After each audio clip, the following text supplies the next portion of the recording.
ఓ 3 చదరపు కిలోమీటర్ల ద్వీపం కోసం అమెరికా చేసిన కుట్రతో బంగ్లాదేశ్లో ప్రజలెన్నుకున్న ప్రభుత్వం కుప్పకూలింది. షేక్ హసీనా భవితవ్యం ఏమిటో ఆమెకు అర్థం కాకుండా పోయింది.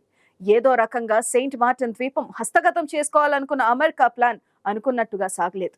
ఆ ద్వీపం చైనాకు దక్కకుండా చేద్దామనుకుంటే మొదటికే మోసం వచ్చేలా ఉండటంతో మళ్లీ భారత్తో బంగ్లాదేశ్ విషయంలో ఏం చేద్దామంటూ సంప్రదింపులు మొదలుపెట్టింది. ఇంతకీ ఏం జరిగింది అదేంటో ఇప్పుడు చూద్దాం.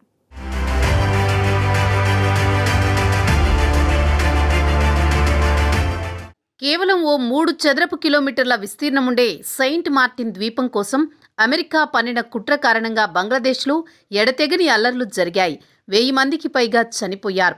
ప్రజలెన్నుకున్న ప్రధాని షేక్ హసీనా ప్రాణభయంతో భారత్ ఆశ్రయం తీసుకునేలా చేసింది. ఆమె పరిస్థితి అగమ్యగోచరంగా మారిపోయేలా చేసింది.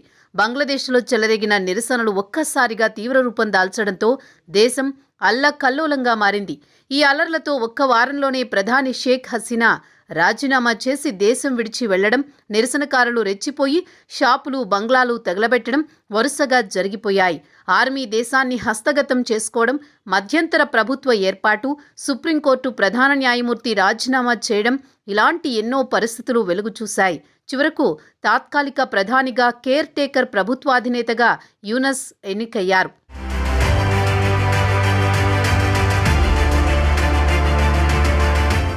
యూనస్ ప్రభుత్వం తమ మాట జవదాటదని, భారత్తో ఇక పని లేదన్నట్టుగా భావించింది. సెయింట్ మార్టిన్ ద్వీపంలో తమ స్థావరం ఏర్పాటైనట్టేనని భావించింది అమెరికా. కానీ అనుకున్నది అనుకున్నట్టు జరగలేదు.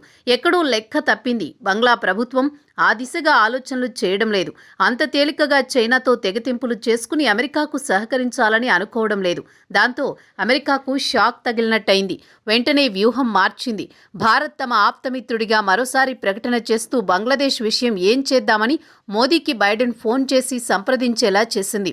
నిజానికి ప్రపంచ దేశాలను ఆందోళనకు గురిచేసిన బంగ్లాదేశ్ అల్లర్ల వెనుక చైనా కన్నా పాకిస్తాన్ సాయంతో అగ్రరాజ్యం అమెరికా కుట్రకోణం బలంగా ఉందనే ప్రచారం జోరుగా సాగింది. ఇదే విషయాన్ని మాజీ ప్రధాని షేక్ హసీనా ఓ ప్రకటన ద్వారా వెల్లడించారు. దేశంలో నిరసనలకు తాను పదవి కోల్పోవడానికి అమెరికా కారణమని ఆమె ఆరోపణలు చేశారు.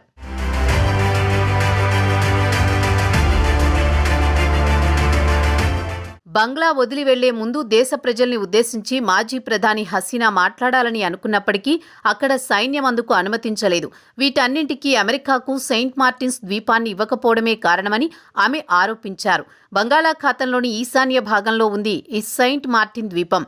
ఇది ఒక చిన్న పగడపు భూభాగం. బంగ్లాదేశ్ కాక్స్ బజార్, టెక్నాఫ్ కొనకు దక్షిణాన దాదాపు 9 కిలోమీటర్ల దూరంలో ఈ దీవి ఉంది. దాదాపుగా 3700 మంది జనాభా ఇక్కడ నివాసం ఉంటున్నారు. వీరు చేపలు పట్టడం, వ్యవసాయం చేస్తూ జీవిస్తూ ఉంటారు. వరి సాగు చేస్తూ మయన్మార్కు ఎగుమతి చేస్తూ ఉంటారు.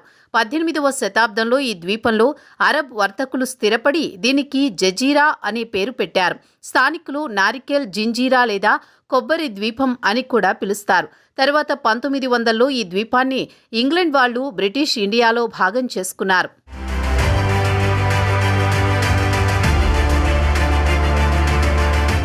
క్రిస్టియన్ల మత గురువు సెయింట్ మార్టిన్ పేరును ఈ ద్వీపానికి పెట్టారు.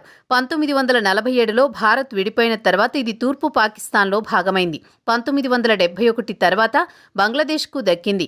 1974లో దీనిపై బంగ్లా సార్వభౌమత్వాన్ని అంగీకరిస్తూ మయన్మార్ బంగ్లాదేశ్ ఒప్పందం కూడా చేసుకుంది. తర్వాత 2012లో international tribunal for the law of the sea ద్వారా ఈ ద్వీపంపై బంగ్లాదేశ్ సార్వభౌమాధికారాన్ని గుర్తించింది. అయితే ఇక్కడ సముద్ర సరిహద్దుల గుర్తింపు పూర్తి కాలేదు. సెయింట్ మార్టిన్ ద్వీపం మొదట్నుంచి బంగ్లాదేశ్కు కీలకమైన ఆర్థిక, పర్యావరణ ఆస్తిగా ఉంటుంది. ఈ ద్వీపం బంగ్లాదేశ్ ప్రత్యేక ఆర్థిక మండలి పరిధిలోకి వస్తుంది. ఇది చేపలు, చమురు, గ్యాస్ వంటి విలువైన సముద్ర వనరుల వెలికితీతకు ఉపయోగపడుతోంది. ఈ ద్వీపం ఒక ప్రసిద్ధ పర్యాటక కేంద్రం. దాని సహజమైన బీచ్లు, సాంస్కృతిక వారసత్వంతో సందర్శకులను ఆకర్షిస్తోంది.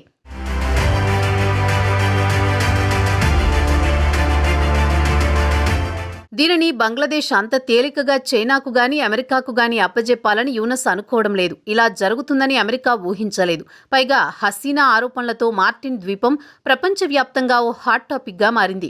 రాజకీయ మద్దతు కోసం అమెరికా ఈ ద్వీపాన్ని స్వాధీనం చేసుకునేందుకు ప్రయత్నించిందన్న అపవాదును మూటగట్టుకుంది. బంగాళాఖాతంలో పలు దేశాల మధ్యలో ఉండడంతో అగ్రరాజ్యం అమెరికా దృష్టి దీనిపై ఎప్పటినుంచో ఉంది. కానీ ఈ ద్వీపంపై తమకు ఆసక్తి లేదని పలుమార్లు అమెరికా అధికారికంగా చెబుతూ వస్తోంది. తాజాగా మార్టిన్ ద్వీపాన్ని స్వాధీనం చేసుకోవాలనే ఆలోచన తమకు ఎప్పుడూ లేదని యుఎస్ స్టేట్ డిపార్ట్మెంట్ ప్రతినిధి మాథ్యూ మిల్లర్ అన్నారు. పైగా బంగ్లాదేశ్ విషయంలో ఏం చేద్దామని భారత్ను సంప్రదించడం అమెరికా మారిన వ్యూహాన్ని తెలియజేస్తోంది.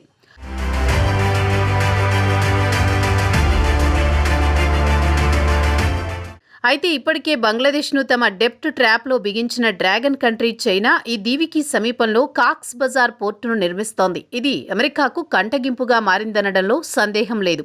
తనను దేశం విడిచి వెళ్లేలా చేసిన కుట్ర వెనుక అమెరికా ఉందని బంగ్లాదేశ్ మాజీ ప్రధాని షేక్ హసీనా చేసినట్లు చెబుతున్న ఆరోపణలను వైట్ హౌస్ తోసిపుచ్చింది.